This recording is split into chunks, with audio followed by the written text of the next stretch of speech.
Once upon a time, in a cozy little forest, there lived a curious bunny named Cotton. Cotton was known for her fluffy white fur and her love for exploring. One sunny morning, as she hopped along a familiar path, she spotted a shiny object nestled among the leaves. It was a magical key. Excited and a bit nervous, Cotton decided to see where the key would lead her. She followed a winding trail through tall trees and babbling brooks until she reached a hidden glade.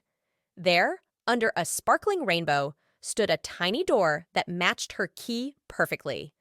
With a brave heart, Cotton turned the key, and the door swung open with a soft creak. To her surprise, inside was a miniature garden filled with talking animals who welcomed her warmly. They danced and sang songs about friendship and kindness until the sun dipped low in the sky. As Cotton bid her new friends goodbye, she knew that some adventures are as magical as they are unexpected.